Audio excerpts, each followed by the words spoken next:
আসসালামু আলাইকুম, সবাইকে আমন্ত্রণ জানাচ্ছি নতুন একটা ভিডিওতে এবং সম্ভবত ঈদের আগে সবচাইতে ডিমান্ডিং ভিডিও হতে চলেছে।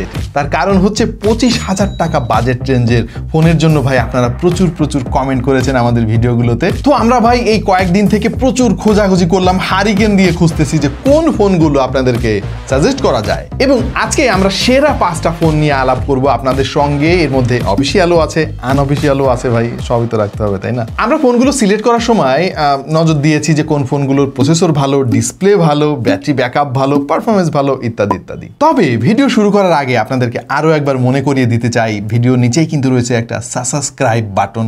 ওই বাটনটাতে যদি আপনি প্রেস করেন ভাই আলতো করে, তাহলে আপনি হয়ে যাবেন টিটিপি গ্রহের একজন পার্মানেন্ট বাসিন্দা। আর যারা করে ফেলেছেন অলরেডি সাবস্ক্রাইব, তুমি গুরু ভালো। এনিওয়ে, আজকে আমরা যে ফোনগুলো নিয়ে আলাপ করব এর প্রত্যেকটা ফোন কিন্তু পাওয়া যাবে আমাদের আজকের স্পন্সর টেক অ্যান্ড টক বিডিতে। জেনুইন, অথেন্টিক এবং সিল্ড প্যাকের জন্য বিখ্যাত হচ্ছে টেক অ্যান্ড টক বিডি এবং তাদের কাছে বিভিন্ন ধরনের ফোন আছে। এই 5টা বাদেও আপনি সেখানে গেলে আপনার পছন্দের ফোনটা পেয়ে যাবেন খুবই রিজনেবল প্রাইসে। টেক অ্যান্ড টক বিডি সংক্রান্ত সমস্ত তথ্য রয়েছে আমাদের ভিডিও ডিসক্রিপশনে। এবং আমাদের 5টা ফোনের মধ্যে প্রথম যে ফোনটা নিয়ে আমরা আলাপ করব সেই ফোনটা হচ্ছে রিয়েলমি নার্জো 70 টার্বো। এটা একটা আনঅফিসিয়াল ফোন। এই ফোনটা আমাদের কাছে এতই ভাল লাগছিল যে রিসেন্টলি আমাদের হুমায়ুনের ফোন দরকার, আমাদের মেইন এডিটরের, এবং তার জন্য অনেক গবেষণা করে ফাইনালি এই ফোনটা আমরা সিলেক্ট করেছিলাম। এই যে আমাদের হুমায়ুন সামনে দাঁড়ায় হাসতেছে, এই বেটা ফোনটা একটু দে না, একটু দেখাই দর্শকদের ধরে। আরে দে না বেটা। না ভাই, ফোন দিব না, আপনারা ফোন দিব না ভাই। অবস্থাটা দেখছেন, এই ফোনটা ওর এতই পছন্দ যে মানে 1 মিনিটের জন্য কাউরে দেয় না ভাই। এনিওয়ে, এই ফোনটার 8128 ভেরিয়েন্ট পাওয়া যাবে 25,000 টাকার আশেপাশে। আপনাকে একটু টেক অ্যান্ড টক বিডির সঙ্গে কন্ট্যাক্ট করতে হবে। এই ফোনটাতে ব্যবহার করা হয়েছে ডাইমেনসিটি 7300 এনার্জি এই চিপসেটটা, যেটা 4 ন্যানোমিটার আর্কিটেকচারের। আরো রয়েছে 6.67 ইঞ্চির একটা অ্যামোলেড প্যানেল, যেটা আবার 120 হার্জ সাপোর্ট করে ভাই। ফোনটা দেখতে কিন্তু সেই মানে নর্মালি একই রকম ডিজাইন দেখতে আমরা বোর্ড হয়ে গিয়েছি। এর মধ্যে বেশ ফ্রেশ একটা লুক নিয়ে হাজির হয়েছে রিয়েলমি।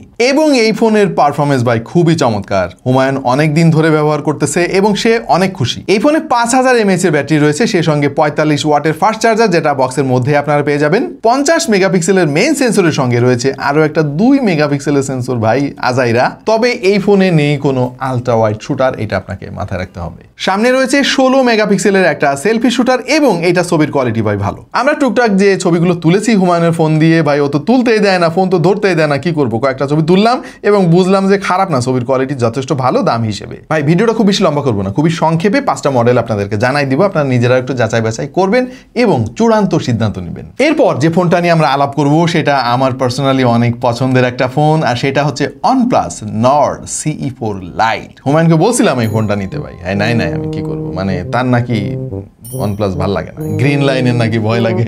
আরে ভাই, OnePlus তো এখন অফিসিয়ালি বাংলাদেশে আসছে, গ্রিন লাইন কোত্থেকে আসবে? না আসলো মনে করেন, আসার পরে আমরা তো ধরতে পারবো, লোক তো আছে ভাই, ঠিকানা আছে। এনিওয়ে, এই ফোনে চিপসেট হিসেবে ব্যবহার করা হয়েছে স্ন্যাপড্রাগনের 695, যেটা একটা 5G প্রসেসর এবং 6 ন্যানোমিটারের আর্কিটেকচারের। এইটা যে অনেক বেশি পাওয়ারফুল ওইটা জোর দিয়ে বলা যাবে না, কিন্তু ভাই OnePlus-এর যে UI অক্সিজেন OS ভাই রে ভাই, এইটা সেই লেভেলের একটা UI। ফোনটার পারফরমেন্স কিন্তু খুবই চমৎকার আমরা পেয়েছিলাম। আমাদের চ্যানেলে কিন্তু এটা ফুল রিভিউ আছে, আপনি চাইলে দেখে আসতে পারেন। এইটার ডিসপ্লেও 6.67 ইঞ্চির অ্যামোলেড, 120 হার্জের রিফ্রেশ রেটও আছে।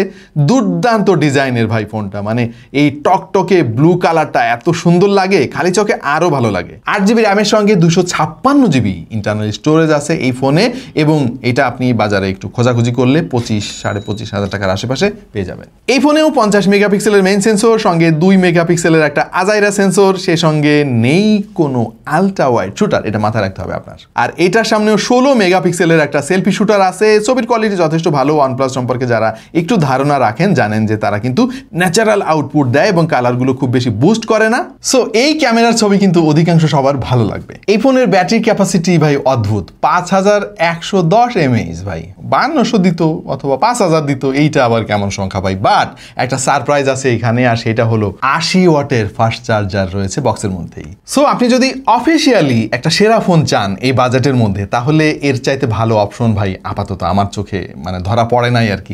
আপনার চোখে যদি পড়ে তাহলে একটু কমেন্টে জানিয়ে দিন। এইবার যে ফোনটা নিয়ে আমরা আলাপ করব সেটা হচ্ছে রিসেন্টলি রিলিজ হওয়া ইনফিনিক্স হট 50 প্রো প্লাস। এই ফোনটার 256GB ভেরিয়েন্টটা পাওয়া যাবে 24,000 টাকার আশেপাশে। এখানেও কিন্তু অ্যামোলেড ডিসপ্লে রয়েছে, 120 হার্টজের রিফ্রেশ রেট, এবং এই ফোনটাতে রয়েছে G100 এই চিপসেটটা। G100 ভাই এই 2025 সালে দেখতেছি যে প্রচুর ফোনে, এবং সামনেও আরো দেখবো, গ্যারান্টেড ভাই। মানে যতক্ষণ না পর্যন্ত তিতা হয়ে যায় আর কি, যে আর চাই না ভাই আমরা। হ্যাঁ, আমার তো মনে হয় 2026 সালে আমরা দেখবো। আপনাদের কি মনে হয় ভাই একটু কমেন্টে জানান তো। ওই যে G99 যেরকম দেখছিলাম। এনিওয়ে, চিপসেটটা কিন্তু খারাপ না, এই ফোনের পারফরমেন্স যথেষ্ট ভালো আমরা পেয়েছি। আমাদের চ্যানেলে কিন্তু ফুল রিভিউ আছে, আপনারা চাইলে দেখে আসতে পারেন। এইটাতে কিন্তু ভাই কার্ভ ডিসপ্লে, হ্যাঁ, এবং এইটা কিন্তু এতটাই পাতলা, বলা হচ্ছে যে পৃথিবীর সবচাইতে পাতলা কার্ভ ডিসপ্লের ফোন। ডিজাইনটা নিয়ে আসলে খুব বেশি কথা বলার নাই, কারণ এটা আপনারা অনেকেই জানেন যে এক একজনের এক এক রকম পছন্দ, বাট আমার খুব একটা খারাপ লাগে নাই ভাই। এই ফোনের পেছনেও ক্যামেরার অবস্থা একই দেখতেছি, 50 মেগাপিক্সেলের মেইন সেন্সর, সঙ্গে 2 মেগাপিক্সেলের একটা আজাইরা সেন্সর, সামনে 13 মেগাপিক্সেলের একটা সেন্সর আছে। এবং ভাই এটা ছবির কোয়ালিটি কিন্তু যথেষ্ট ভালো, মানে ইনফিনিক্সের ছবির কোয়ালিটি রিসেন্টলি বেশ ভালোই ইমপ্রুভ করেছে। 5000 mAh এর ব্যাটারির সঙ্গে এতে 33 ওয়াটের একটা ফাস্ট চার্জার পেয়ে যাবেন। I think this is okay. So যারা 25,000 টাকার নিচে বেশ ভালো একটা অপশন খুঁজতেছিলেন যে স্পেক দিয়ে ভরা ভাই, তাদের জন্য ইনফিনিক্স হট 50 প্রো প্লাস এই ফোনটা কিন্তু অন্যতম সেরা একটা পছন্দ হতে পারে। আর 256 ভেরিয়েন্টের টেকনো ক্যামন 30 ফোনটাও কিন্তু বেশ ভালোই, মানে হাড্ডাহাড্ডি লড়াই করবে এই বাজেটের মধ্যে নিজের জায়গা ধরে রাখার জন্য। এবং ভাই আমার তো মনে হয় যে অফিসিয়ালি এটা বেশ ভালো একটা অপশন এই মুহূর্তে। এই ফোনটাতে অবশ্য রয়েছে G99 প্রসেসর, যেটা আমি বলবো যে G100 এর জমজ ভাই। বাট এইটা ডিসপ্লেটা আবার খুবই চমৎকার, অ্যামোলেড 120 হার্টজের রিফ্রেশ রেট আছে, তবে ডিজাইন আবার এটার অনেক সুন্দর ভাই। আর টেকনো ফোনের ইউআই কিন্তু ইদানিং বেশ সফিস্টিকেটেড মনে হচ্ছে আমাদের কাছে, বেশ লাইট ওয়েট, খুব স্মুথ লাগে ব্যবহার করার সময়। এই ফোনের হ্যান্ড ফিলও কিন্তু খুবই চমৎকার। পেছনে 50 মেগাপিক্সেলের একটা মেইন শুটার আছে, তবে এতেও কিন্তু কোনো আলট্রা ওয়াইড শুটার নাই ভাই। তবে সামনে রয়েছে 50 মেগাপিক্সেলের মেইন সেন্সর। এই ফোনে স্টেরিও স্পিকারও পেয়ে যাবেন, এবং লাউড স্পিকারের কোয়ালিটি খুবই চমৎকার। 5000 mAh এর ব্যাটারির সঙ্গে 33 ওয়াটের ফাস্ট চার্জিং সাপোর্ট পাবেন। ভাই আরো অনেক ডিটেল আছে, মানে বললে তো বলা যায় অনেক কথা, কিন্তু ভিডিও বেশি লম্বা হয়ে গেলে তো আবার ভাই আপনাদের পছন্দ হয় না। সো অল্প কথায় সেরে দিলাম, মডেলের নামটা বলে দিলাম, মাথায় রাখেন এবং নিজেরাও একটু যাচাই বাছাই করেন কেনার আগে। এবার একটা আনঅফিসিয়াল ফোন, এবং আইকিউ কিন্তু রিসেন্টলি বেশ ভালোই ক্রেজ সৃষ্টি করেছে, বিশেষ করে যারা অল্প দামে অনেক বেশি ফিচার চান তাদের জন্য।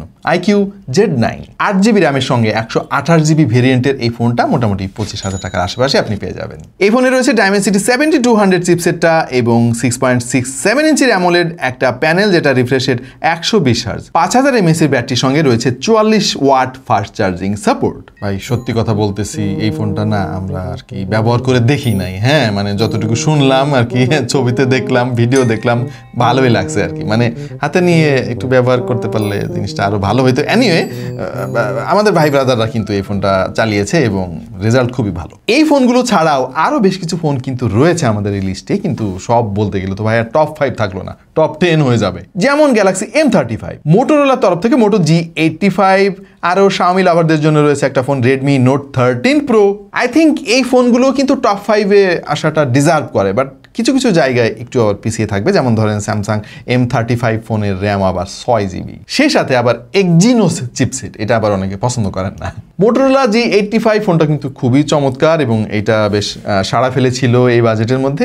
1000 টাকা বেশি, 26 বা 26,500 টাকার আশেপাশে পেয়ে যাবেন আপনারা। আর Redmi Note 13 Pro ফোনটা একটু পুরাতন হয়ে গেল, আমার মনে হয় যে এই বাজেটে এখনো বেশ ভালো একটা ডিল হিসাবে রয়েছে মার্কেটে। সো ভাই ব্রাদাররা, এই ছিল আমাদের দৃষ্টিতে এই মুহূর্তে বাজারে অ্যাভেলেবেল এমন ফোনগুলোর মধ্যে সেরা কয়েকটা ফোন। আশা করছি যারা এই ঈদে ফোন টোন কিনতে চান তাদের বেশ কাজে আসবে। বাট আপনার দৃষ্টিতে কি মনে হয় যে কোনো একটা ফোন আমরা মিস করে ফেলেছি? একটু কমেন্টে জানিয়ে দিন, আমাদের অন্য ভাই ব্রাদারদের কিন্তু কাজে আসতে পারে। আপাতত এই পর্যন্তই, দেখা হয়ে যাবে অন্য কোনো ভিডিওতে ভিন্ন কোনো বিষয় নেই। সেই পর্যন্ত সবাই ভালো থাকুন, সুস্থ থাকুন, আর দেখতে থাকুন টেক টু দ্য পয়েন্ট।